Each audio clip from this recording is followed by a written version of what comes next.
আজকে সকাল সকাল ঘুম থেকে উঠেই বেরিয়ে এসেছি সোলার প্যানেল ইনস্টলের জন্য। একটা নতুন কাস্টমারের বাড়িতে প্যানেলগুলোকে নিয়ে আমি সোজা চলে এসেছি কাস্টমারের ছাদে, যে পজিশনে ইনস্টল হবে। প্যানেলগুলো দেখুন, এক সাইডের 160 ওয়াটের প্যানেল আছে।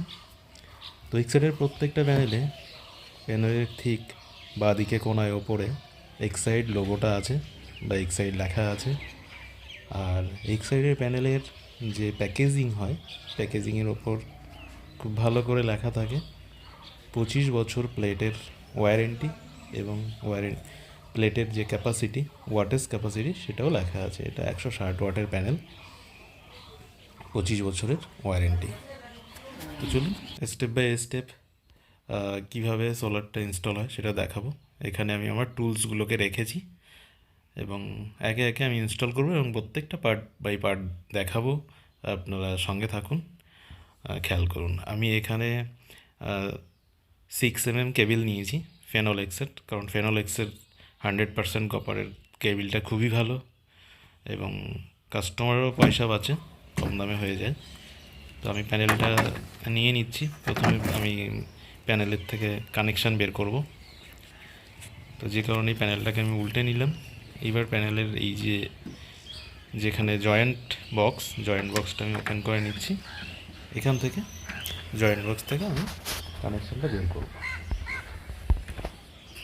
জয়েন্ট বক্স আমি তুলে ফেলেছি। এবার দুটো কেবিল নিয়ে নেব। একটা দিয়ে নেগেটিভ কানেকশান বেরোবে, একটা দিয়ে পজিটিভ কানেকশান বেরোবে।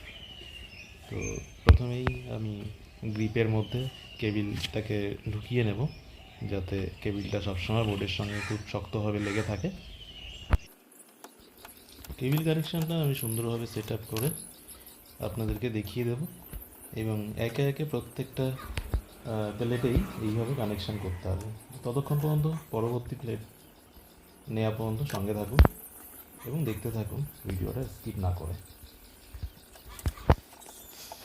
স্ক্রুড্রাইভার দিয়ে খুব ভালো করে টাইট করতে হবে, যাতে কানেকশান কোথাও লুজ না হয়। যদি কানেকশান লুজ হয় তাহলে কিন্তু ভোল্টেজ অ্যাম্পিয়ার দুটোই লস হবে। যে প্যানেলটা আমার রেডি হয়ে গেল, আমি প্যানেলটাকে ট্রাকচারের দিকে নিয়ে যাব এবং ট্রাকচারের উপর বসিয়ে দেবো। মাপটা দেখে নেব ঠিকঠাক আছে কি না।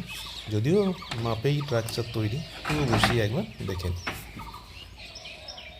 প্রথম প্লেটটার মতনই আমি একে একে সবগুলো প্লেট রেডি করে নেব, অর্থাৎ 2 নাম্বার, 3 নাম্বার এবং 4 নাম্বার প্লেট রেডি করে নেব। তারপরে একে একে ট্রাকচারের ওপর আমি সাজিয়ে দেবো। প্লেটগুলো আমি কিন্তু রেডি করে ট্রাকচারের ওপর পুরো সেট আপ করে দিয়েছি। এইবার প্লেটগুলো থেকে আমাকে প্রত্যেকটা প্লেটের আউটপুট ভোল্টেজটা আমাকে তারের মাধ্যমে ঘরের মধ্যে যেখানে মেশিনটা রাখা আছে, অর্থাৎ সোলার ইউপিএস যেটা রাখা রয়েছে, সেই পর্যন্ত কানেকশানটা আমাকে টেনে নিতে হবে। তো চলুন দেখতে থাকুন কীভাবে কানেকশানটা আমি ইউপিএস মেশিন পর্যন্ত নিয়ে যাব, সেটাই এবার দেখবার। প্রত্যেকটা প্লেট থেকে আমি নেগেটিভ পজিটিভ দুটো লাইনই বের করেছি। এইবার এই প্রত্যেকটা কেবিলের সঙ্গেই আমাকে কানেকশান করে দিতে হবে, অর্থাৎ তারের মাধ্যমে টোটাল ভোল্টেজটাকে আমি নিচে ইউপিএস পর্যন্ত নিয়ে যাব। আর এই যেগুলো ঝুলছে, এগুলো হচ্ছে ওয়ারেন্টি কার্ড। প্রত্যেকে যখন কাজ করবেন বা ইনস্টল করবেন সোলার, অবশ্যই এই ওয়ারেন্টি কার্ড গুছিয়ে রাখবেন, কারণ ওয়ারেন্টি কার্ডগুলো 25 বছর আপনার কাজে দেবে। অর্থাৎ 25 বছরের মধ্যে প্লেটে যদি কোনো রকম কোনো ডিস্টার্ব হয়, অবশ্যই কোম্পানিতে কল করালে আপনি ফ্রিতে সার্ভিস পেয়ে যাবেন। দেখুন এখানে কিন্তু প্লেটের যে বক্সের প্যাকেটটা রয়েছে, সেটা তো আমি আগেও দেখিয়েছি, এখনও আরও একবার দেখিয়ে দিচ্ছি। প্লেটের গায়ে স্পষ্ট ভাষায় লেখা আছে 25 ইয়ার্স ওয়ারেন্টি। তো অবশ্যই আপনারা কার্ড যত্ন করে গুছিয়ে রাখবেন।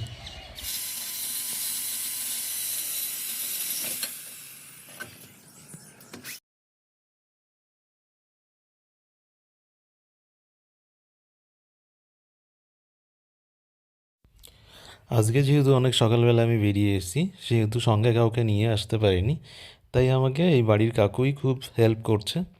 আর ট্রাকচারের সঙ্গে প্লেটগুলোকে আটকে রাখবার জন্য আমাকে ড্রিল করতে হচ্ছে। তো নিজেই আমি ড্রিল করে নিচ্ছি, আর তার জন্য ছোট্ট একটু হেল্পের প্রয়োজন, সেটা কাকু আমাকে করে দিচ্ছেন। হেল্প এটাই প্রয়োজন হয়, প্লেটটাকে চেপে রাখতে হয় ফ্রেমের সঙ্গে। তো কাকু আমাকে সেই কাজটাই করতে খুব সহযোগিতা করছেন এবং একে একে প্রত্যেকটা প্লেট আমি ড্রিল করে স্ট্রাকচারের সঙ্গে ভালো করে আটকে দেওয়ার ব্যবস্থা করছি, যাতে কখনো খুব ঝোড়ো হাওয়া বা বড় কোনো ঝড় ফড় এলে প্লেট উড়ে না যায়, বা স্ট্রাকচারটার সঙ্গে প্লেট যেন খুব সুন্দরভাবে টাইট হয়ে লেগে থাকে। তো সেই ব্যবস্থাটাই করছি, চলুন একে একে দেখতে থাকি।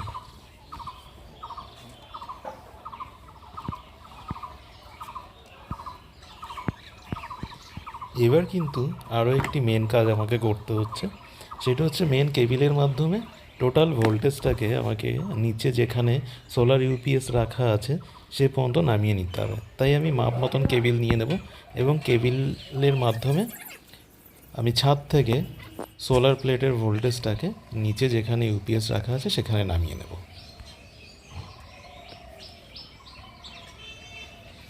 সোলার প্লেট লাগাতে গেলে এই কাজটা কিন্তু খুব মনোযোগ দিয়ে করতে হয়। প্লেটের থেকে কানেকশানগুলো নিচে নামানোর যে কেবিল জয়েন্ট করা, এটা অবশ্যই যখন আপনারা কাজটা করবেন নেগেটিভ পজিটিভ প্রত্যেকটা কানেকশান কিন্তু দেখে লাগাতে হবে। একটু ভুল যদি হয়ে যায় তাহলে কিন্তু পুরো কাজটাই আপনার জলাঞ্জলি হয়ে যাবে। তাই অবশ্যই সকলে খুব সতর্কতার সঙ্গে নেগেটিভ পজিটিভ কেবিল খুব সুন্দরভাবে দেখে নেবেন। এখানে দু কালারের কেবিল ইউজ করতে পারলে খুব ভালো হতো, কিন্তু যেহেতু আমার কাছে স্টকে দু কালারের কেবিল ছিল না, আমি এক কালারের কেবিল দিয়েই কাজটা করব এবং শেষে আমি মিটার দিয়ে টেস্ট করে দেখে নেব কোনটা নেগেটিভ কোনটা পজিটিভ। কেবিল লাগিয়ে আমি কিন্তু নিচে চলে এসেছি যেখানে সোলার ইউপিএস রাখা আছে। সোলার ইউপিএসের সঙ্গে আমি কানেকশানও করে দিয়েছি। চলুন এবার দেখিয়ে দেবো চার্জ কিভাবে হচ্ছে। ডিসপ্লের দিকে ভালো করে লক্ষ্য করলে দেখুন ওখানে ভোল্টেজ দেখাচ্ছে, লোড দেখাচ্ছে 0%, কোনো লোড নেই। ব্যাটারি সিগন্যালটা দেখুন নিচের থেকে ওপরের দিকে উঠছে, অর্থাৎ সোলারে কিন্তু চার্জ হতে শুরু করে দিয়েছে।